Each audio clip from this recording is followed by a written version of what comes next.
Welcome to the Three Martini Lunch. Grab a stool next to Greg Columbus of Radio America and Jim Garrity of National Review. Three Martinis coming up. Hey, really glad to have you with us for the Thursday edition of the Three Martini Lunch. Thanks to Scott Bertram for sitting in for Jim yesterday. Happy to report that Jim is back today. And Jim, we have our usual lineup today. Good, bad, and crazy martinis, although really the last two are probably more crazy than bad, but there's definitely some badness with the second one as well. But let's start with the good, because we actually have a good martini today, and hopefully it becomes an even better martini. Daily Caller with this version of the story. The U.S. House passed legislation Wednesday night that was reintroduced in October by Georgia Republican Andrew Clyde and would redesignate Iran-backed Houthis as a foreign terrorist organization. The official name of this is the Standing Against Houthi Aggression Act, which is not even a catchy acronym, so it's amazing that it passed. It's an effective argument when you don't need a cutesy acronym. That's, yes. we actually think this is a good bill on its merits. Go figure. Right. The bill would reinstate sanctions that former President Trump placed on the Iran-backed Houthis, which would designate the group a foreign terrorist organization. In 2021, President Biden reversed the Trump administration's policy by removing the Houthis from the foreign terrorist organization and specially designated global terrorist lists. The best news here is that the bill passed 285 to 135. 72 Democrats joined Republicans in voting for the legislation. We'll see if it gets taken up in the Senate by Chuck Schumer and if it's got enough votes to survive a potential filibuster. I would imagine this would be a little bit embarrassing for Biden, given that he reversed the previous policy here. But, Jim, this is the right thing to do. The Houthis are clearly a terrorist organization. They should be treated this way by our government. You kind of wonder if folks in the Biden administration really knew who the Houthis were back when they made this change. Listeners probably remember that in the 2019-2020 Democratic presidential primary, the Saudi slaying of the columnist Jamal Khashoggi was a big deal. And it's just one of the problems what happens when you decide to reorient your entire foreign policy around one guy and one incident. Look, what the Saudis did to Khashoggi was inexcusable and is terrible. But the U.S.-Saudi relationship had always been very complicated. And the attitude of Biden, who pledged, I'm going to turn them into the pariahs that they are, in one of those debates, he's like, well, we decided the Saudis are fighting the Houthis in Yemen. Well, we're not going to help you anymore. We're going to cut off certain arms sales, and we're taking the Houthis off the terrorist list. Now, never mind the fact that the Houthis are Islamist through and through. And you read through some of these Houthi leaders and their statements and their denunciation of the United States. They don't sound all that different from ISIS. They don't sound all that different from Al-Qaeda. They are pretty much your standard issue, radical Islamist, anti-Western, vehement, bloody types. And given the choice between those two, even if this fight doesn't have any good guys, the Saudis are the nominally less bad guys. Now, were the Saudis fighting in a terribly bloody way and lots of civilian casualties? Yeah. I'm not going to stand here and tell you the Saudis are terrific guys. But when you decide, we're not going to help the Saudis anymore, because we were so mad at them over the Khashoggi thing. We're not going to help you fight the Houthis anymore. Well, the Houthis tend to do better. The Houthis tend to gain ground. The Houthis tend to get stronger. And lo and behold, you've ended up helping Islamists get stronger, who will eventually start shooting at ships in the Red Sea. Like, this is cutting off your nose to spite your face. This is, so it is good to see that there's a big chunk of the Democratic in the House that, not enough, not all of them. Sure, it would be nice if more of them recognized this, and I'd be curious about the ones who voted no. Are you guys still under the erroneous assumption that the Houthis are just misunderstood good guys here, or you're still that mad at the Saudis? You're like, we got to let the terrorists get away with it, otherwise the terrorists win. I don't know what their thinking is there. I hope this gets taken up by the Senate. I hope this ends up on Biden's desk, and I hope he signs it. He recognizes, we overcorrected. There was definitely a need for a response and consequences for what the Saudis did, but this was the wrong consequence. The Houthis are not the good guys. They've made very clear that they want to kill us and they want to kill they're attacking our troops, and they're shooting at innocent ships just trying to pass through the Red Sea. Hopefully something will change, but I would not be the least bit surprised if this administration was too stubborn to recognize that they had inadvertently or unthinkingly empowered some of our enemies. This is a cut and dried case, but I assume the position inside the Biden administration is, well, Iran might get mad if we call them a terrorist organization. So we've always got that critically mature policy to deal with here from the president. Much more from the president later, and it's not impressive. Let's put it that way. Fast-growing trees is impressive, though. It's the biggest online nursery in the United States with more than 10,000 different kinds of plants and more than 2 million happy customers right here in the U.S. They have everything you could possibly want. Fruit trees, palm trees, evergreens, houseplants, and so much more. Whatever you're interested in, they have it for you. And you can find the perfect fit for your climate and space. Fast-growing trees makes it easy to order online, and your plants will be shipped directly to your door in just 1 or 2 days. And along with their 30-day Alive and Thrive guarantee, they offer free plant consultation forever. I talk a lot about the oregano and the basil, which is amazing, but we also have our long-standing plants, including the monstera, which Mrs. Corumbus had me lug upstairs to her office just to provide a little more color and ambiance where she likes to work up there. And so it's just great to have fast-growing trees around the house in a number of different varieties. This spring, Fast Growing Trees has the best deals online, up to half off on select plants and other deals. And listeners to the 3 Martini Lunch get an additional 15% off their first purchase when using the code Martini at checkout. That's an additional 15% off at fastgrowingtrees.com using the code Martini at checkout. Fastgrowingtrees.com, code Martini. Offer is valid for a limited time. Terms and conditions may apply. All right, Jim, on to our bad/crazy martini now. And National Public Radio, which means your tax dollars are at least funding a portion of their activities. They've never been a site that would anyone rational would consider right-leaning. They've always leaned to the left. But as we have noticed, along with other mainstream media outlets, they've drifted more from having a left-wing bias to basically being left-wing activists. And it's always interesting when people who have been working there a long time point this out. I think it was last week when Uri Berliner, longtime editor, about a quarter century there at NPR, actually wrote a column, made it public, so didn't make him popular there, basically saying that there's always been a leftward bent. He has a leftward bent, but it's very different now from what it was meant to be and what it had been until the last decade or more. And so he was immediately suspended. He then resigned, basically saying, well, I guess this validates everything I just said. And we're also finding out, and we'll have a couple of clips from her after we get your thoughts on this, from the incoming CEO, Katherine Maher, who is basically just hiring her, being a Biden activist, very openly, being very open about her cultural bias very strongly. Shows that, if anything, NPR is going to be more in that direction, not modifying itself. So on paper, this very detailed, long, plenty of examples essay by Uri Berliner should be the sort of thing that would make everybody at NPR, particularly on the editorial side, look at that and say, oh, wow, maybe we really have lost our way. Because he's not a right-winger. He's been there for 25 years. He's writing about people he's worked with for a long time. And I'm sure there are people at NPR who don't feel that way, but he talks about being a listener of NPR going back to his boyhood days. That this was written from a place of like a concerned relative. Like, I love this institution. I want to be at this institution. We've lost our way. We've made some major mistakes. There's a whole litany of accusations and complaints and evidence of them. There's some, actually, by the way, I think actually did not hold up. Steve Inskeep gave you this kind of detailed rebuttal, and one of the things that he pointed out was that he objected to the term Latinx, using the X at the end instead of Latino or Latina. And Inskeep looked at it and said, well, they'd used it 9 times over a certain period of time, but mostly it was by guests. And that, most of the time NPR hosts were using the term Latino or Latina. So, okay, in that one, Berliner was exaggerating the scope of the problem. But that really wasn't like the core of his argument. The core of his argument that on 3 big stories they had botched it, that NPR had dropped it. One was Russiagate and the idea that they basically entrusted Adam Schiff and his assessment, and the idea that on the House Intelligence Committee he had seen some sort of special evidence the rest of us hadn't. There was a smoking gun, which did not. If it exists, somehow Robert Mueller, after 2 years, couldn't find it. Maybe it's still out there, and just as the late OJ was looking for the real killer, maybe Adam Schiff is out there looking for the real smoking gun evidence.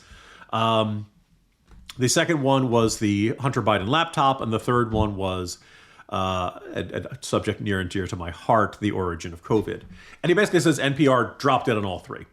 And I think, like, it was interesting to see because first of all, I think NPR could kind of argue, well, look, Adam Schiff is chair or ranking member and then chair of the House Intelligence Committee. Usually that person knows what they're talking about. We got misled, but, we interviewed him because what he was saying was news. And I don't think anybody would dispute that part. And he said they interviewed him 25 times. One of the NPR employees responded, well, you look at it, was like 3% of our total interviews over that period of time with lawmakers was with Adam Schiff. And the objection wasn't really you were talking to Adam Schiff too much. The objection was that Adam Schiff was making accusations that turned out to be false. And when it was proven to be false and Mueller could not deliver the goods, the issue just disappeared. It just got dropped. Think about if you were listening to NPR and you were listening to this, the walls are closing in, and this portrayal of Robert Mueller, Robert De Niro's playing him on SNL as this ultimate tough guy, the guy who always gets his man. And then he comes before that, hey, never mind. Yeah, there's no evidence. Couldn't get it. And all of a sudden, then Mueller's this crotchety old man who doesn't know what he's talking about, If you're an NPR listener, are you being well served by having 2 years of being led to believe something was going to happen and then poof, it doesn't happen? Hunter Biden laptop, I just generally chalk that up as everyone in the mainstream media is just embarrassed by Hunter Biden and just wants to avoid the topic as much as possible. Because, they didn't pay attention to the laptop, but it's not like they drowned you in coverage of everything else Hunter Biden had done, in the previous 3 years or even throughout his entire career, And when they do have to talk about Hunter Biden, the preferred narrative, Greg, this is the story of a father who loves his son. No, it's a story of drugs and sex and influence peddling and illegal handling of a gun and, cashing in on the family. It's like 9 or 10 different scandals rolled into one. And there's no way to spin it well. So the mainstream media's preferred attitude is just not talk about it. And so that's, I think NPR is guilty on that one. And I don't even think they, put together that much of a defense. And as for the lab leak, all right, look, we could continue a 3-hour podcast, and I don't want to turn into that. So I would point out that discussion of the lab leak suddenly became a lot more respectable and suddenly became a lot more acceptable for mainstream consumption right around January 20th, 2021. That basically, as long as Trump was in office, or there's a chance Trump was going to stay in office, then acknowledging that this all goes back to some sloppy lab technician at the Wuhan Institute of Virology, allegedly, listeners, we know this is totally good. This is all totally a lab leak. That as long as, once it was no longer, this could end up, getting Trump off the hook. That there was a lot of people who wanted to blame Trump for the pandemic. That somehow all of this was his fault. That it was his fault because he overreacted too much at the beginning, and then he underreacted too much as 2020 stretched on. Because remember, Trump was riding fairly high before the pandemic hit. There was a decent, he's an incumbent, there was a decent shot at being reelected. As we see today in the current polling numbers, people felt good about the economy before the pandemic. So I think there was a whole bunch of people who were like, shh, don't bring up the lab leak, because then people might not blame Trump. And if they don't blame Trump, maybe they reelect him. And that's job one. We can't let that happen. So anyway, Uri Berliner is totally, I think I made a really strong, fair argument. And I think the response of NPR is very revealing. Like, yeah, we don't believe any of that stuff. We think we're doing a terrific job. Our leadership is fantastic. And, we're suspending you and basically forcing you out. And as far as we're concerned, we love ourselves just the way we are. Yeah, and I think a quick way to sum it up would be that back in the day, they would tell you what the other side of the debate was on a given issue. Now, that's misinformation or disinformation, and we can't allow that at all. And we saw it the same thing with Twitter shutting down the New York Post over the Hunter Biden laptop and so forth. But Katherine Maher, she is the incoming CEO. Maybe she already is. Probably good that Uri Berliner is not going to be working with her. I don't think this would go well. But there's a couple of clips of her floating around which are just amazing. This one's a little bit long. This is her in a TED Talk talking about truth. Holy postmodern, Batman. Take a listen. Perhaps for our most tricky disagreements, seeking the truth and seeking to convince others of the truth might not be the right place to start. In fact, our reverence for the truth might be a distraction that's getting in the way of finding common ground and getting things done.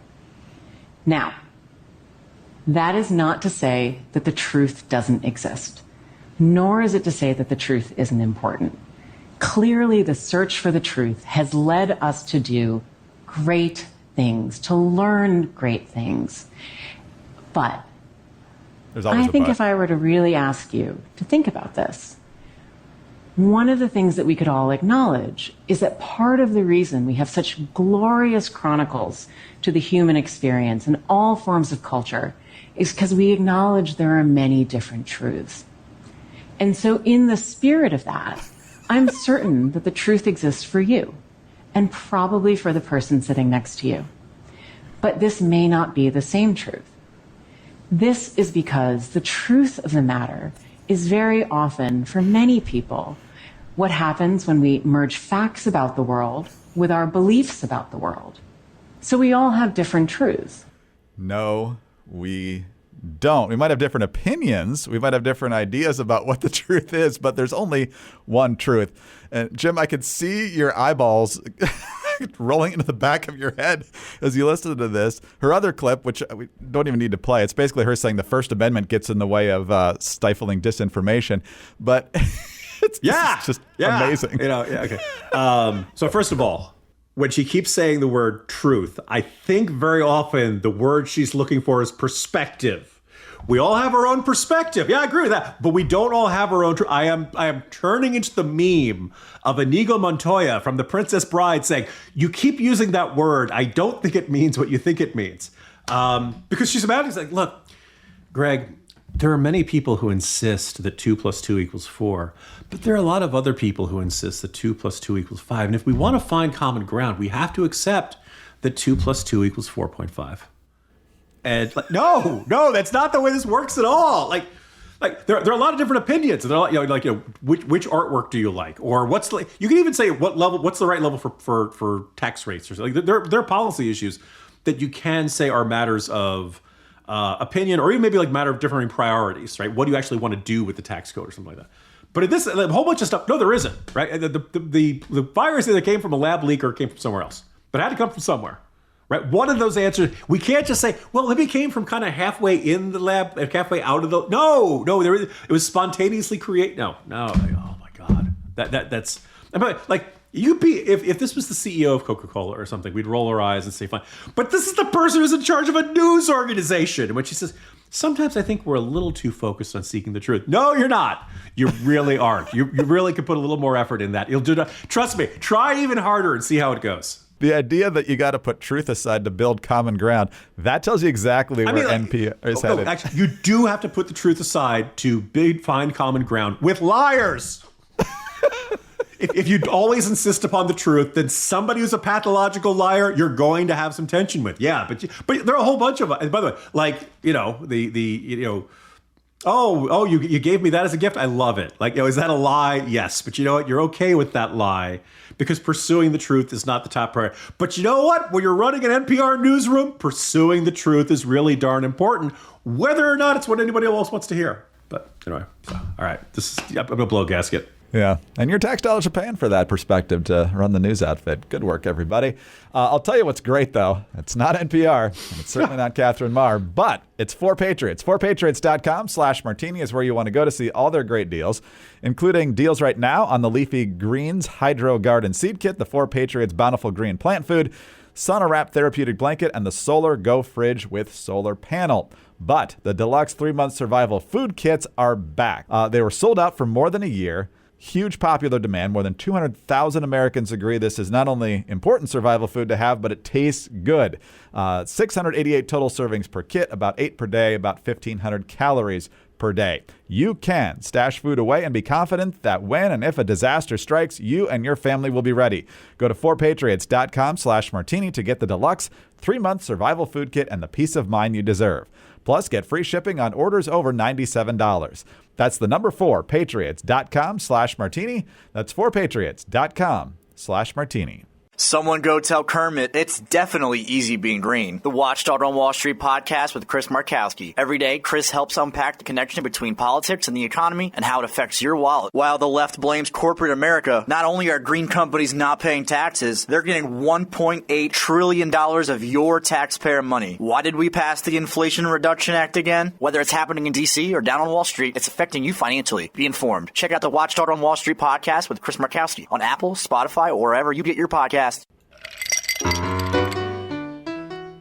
All right, Jim, on to our crazy martini now, and a double-barreled version of that with President Biden this week, and I think maybe even both of these were yesterday, where he's just once again spouting pure nonsense. Two very different topics.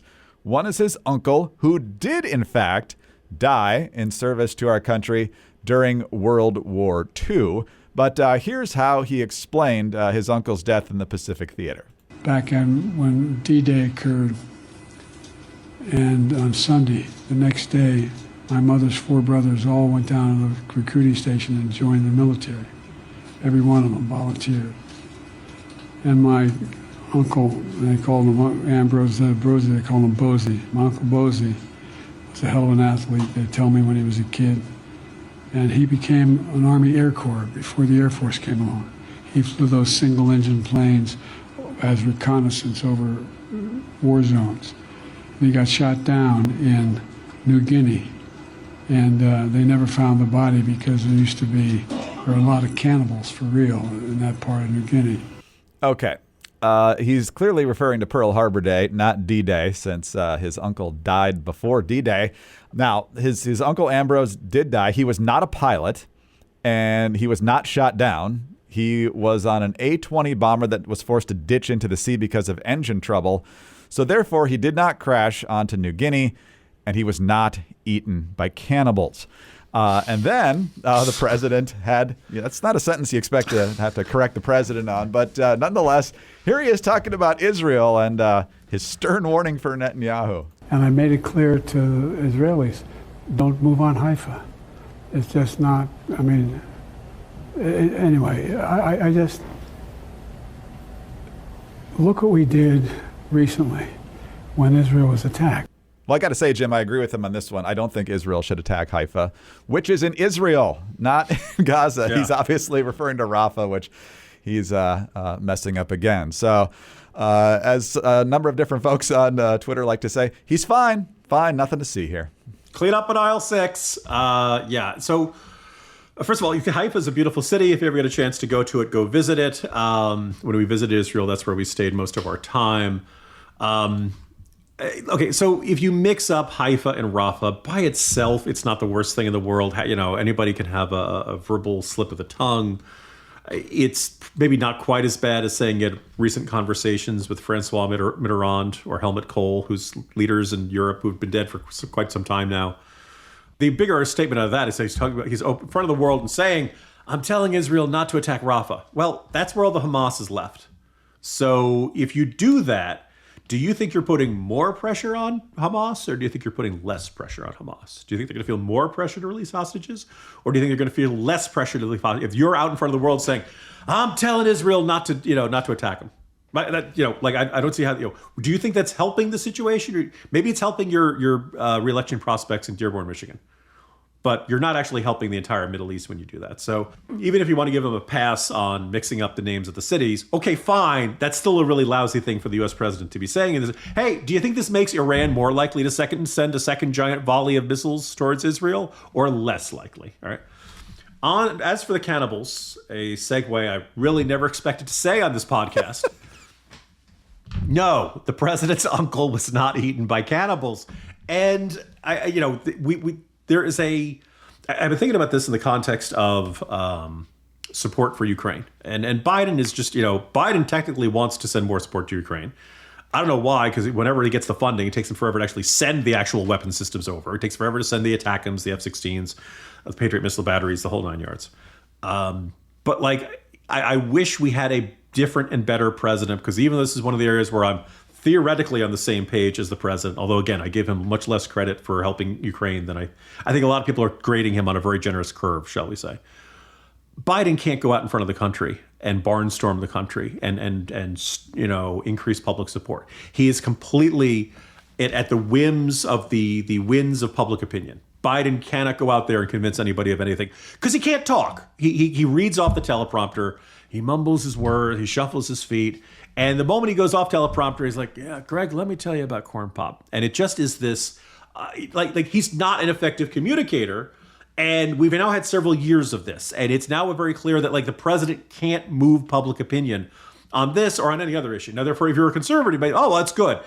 Yeah, but there are times when you need a president to lead. You need a president to galvanize people. You need a president to keep people's spirits up. And Biden just can't do this because he's just not capable. He operates between 10 and 4. He needs every weekend. Israel could be under attack, and he literally wants to spend his weekend at the beach house in Delaware.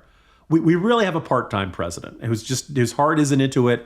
His just doesn't have the energy he used to.